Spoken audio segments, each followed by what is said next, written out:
బయట hotel style లేదా street style chicken pakoda తింటున్నారా? అదే కరకరలాడే చికెన్ పకోడా ఇప్పుడు ఇంట్లోనే సింపుల్గా చేసేయండి. ఒకసారి ట్రై చేస్తే మళ్ళీ బయట కొనాల్సిన అవసరమే ఉండదు. వచ్చేయండి మన ఛానల్లోకి రెసిపీ చూసేద్దాం. Welcome back to Hima's home cooking channel. నేను మీ హిమబిందు. ముందుగా చికెన్ని శుభ్రంగా కడిగి నేను వీడియోలో చూపించిన విధంగా చిన్న చిన్నగా ముక్కలుగా చేసుకోవాలి పకోడా కోసం.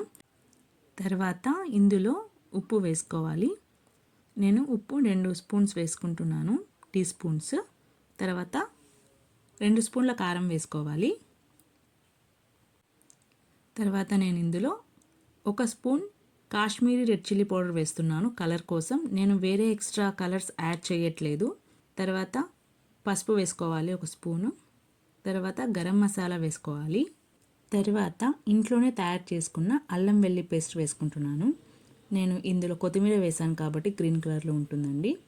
తర్వాత నిమ్మకాయ రసం యాడ్ చేసుకుంటున్నాను. ఇప్పుడు మనం ఈ మిశ్రమం అంతటిని బాగా కలుపుకోవాలి. మనం వేసిన ఈ మసాలాలన్నీ చికెన్కి బాగా పట్టేటట్లు మ్యారినేట్ చేసుకోవాలి. నేను ఇందులో ఏ కలర్స్ యాడ్ చేయలేదండి రెడ్నెస్ కోసం. కేవలం కాశ్మీరీ రెడ్ చిల్లీ పౌడర్ని కలుపుకున్నాను. తర్వాత ఇప్పుడు నేను ఇందులో 2 స్పూన్ల శనగపిండిని వేసుకుంటున్నాను. నెక్స్ట్ 1 స్పూన్ బియ్యం పిండిని యాడ్ చేసుకొని కలుపుకుంటున్నాను. ఇలా మ్యారినేట్ చేసుకున్న తర్వాత ఈ చికెన్ మిశ్రమాన్ని ఒక అర్ధగంట సేపు పక్కన పెట్టుకోవాలి. వానాకాలమైన సాయంత్రం టీ టైం అయినా కరకరలాడే చికెన్ పకోడా వాసన వస్తే ఎవరు ఆగగలరు చెప్పండి. ఇప్పుడు ఇలా మ్యారినేట్ చేసుకున్న చికెన్ మిశ్రమాన్ని వేడి నూనెలో నెమ్మదిగా వేస్తే చికెన్ ముక్కలు బంగారు రంగులోకి మారుతూ కరకరలాడి పకోడాలు సిద్ధమవుతాయండి.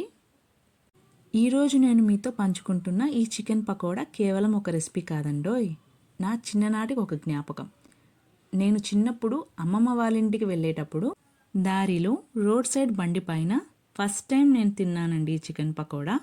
ఆ కరకరలాడే టెక్స్చర్, ఆ మసాలా రుచి నాకు చాలా నచ్చాయి. ఆ రుచి మాత్రం ఇప్పటికీ గుర్తుంది.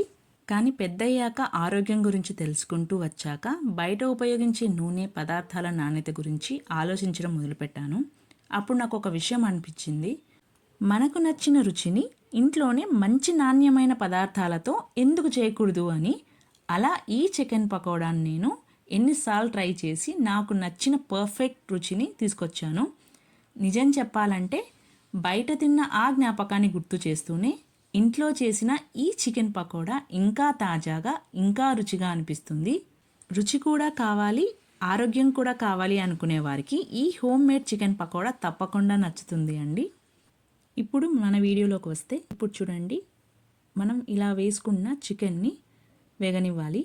తర్వాత మధ్య మధ్యలో కలుపుకుంటూ ఉండాలి. ఈ ప్రాసెస్ అంతా మనము మంటని మీడియం ఫ్లేమ్లో పెట్టుకొని మాత్రమే చేసుకోవాలండి.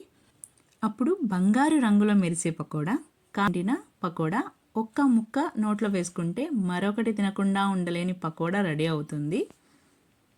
ఇలా వేగిన పకోడాని మనము ఒక ప్లేట్లో తీసుకొని సర్వ్ చేసేసుకోవడమే. ఎంతో రుచికరమైన టేస్టీ అయిన కరకరలాడే చికెన్ పకోడా రెడీ అయిపోయిందండి. ఇలా చికెన్ పకోడా చేసుకున్నప్పుడు ఈ వాసన పక్కింటి వారిని పిలిచేలా, రుచి మళ్ళీ మళ్ళీ తినిపించేలా ఈ home made chicken pakoda ready అయిపోయింది. వానాకాలమైన సాయంత్రం టీ టైం అయినా ఇలాంటి కరకరలాడే చికెన్ పకోడా వాసన వస్తే ఎవరు ఆగగలరు చెప్పండి. మీరు కూడా హోటల్ స్టైల్ లేదా స్ట్రీట్ ఫుడ్ టేస్ట్ రావాలనుకుంటే నేను చెప్పిన విధంగా చికెన్ పకోడాను చేసుకొని తినండి. రుచికి రుచి మరియు ఆరోగ్యానికి ఆరోగ్యము ఉంటుంది. చూడండి, మన వీడియోలో వితౌట్ యాడెడ్ కలర్స్ మన చికెన్ పకోడా రెసిపీ ఎంత కలర్ఫుల్గా, ఎంత క్రిస్పీగా, ఎంత అందంగా రెడీ అయ్యిందో. మీరు కూడా ఈ చికెన్ పకోడాని మీ ఇంట్లో కూడా నేను చెప్పిన విధంగా ట్రై చేసి చూడండి. చాలా అద్భుతమైన రుచి వస్తుంది. మీకు నా ఈ రెసిపీ నచ్చినట్లయితే లైక్ చేయండి, షేర్ చేయండి మరియు సబ్స్క్రైబ్ చేయండి. అంతేకాకుండా పక్కనున్న గంట సింబల్ని క్లిక్ చేయడం మర్చిపోవద్దండోయ్. మీరు సబ్స్క్రైబ్ చేసి మీ మద్దతును అందిస్తూ ఉంటే నేను ఇలాంటి రుచికరమైన రెసిపీస్ని మీ ముందుకు తీసుకొస్తాను. Thank you for watching my videos.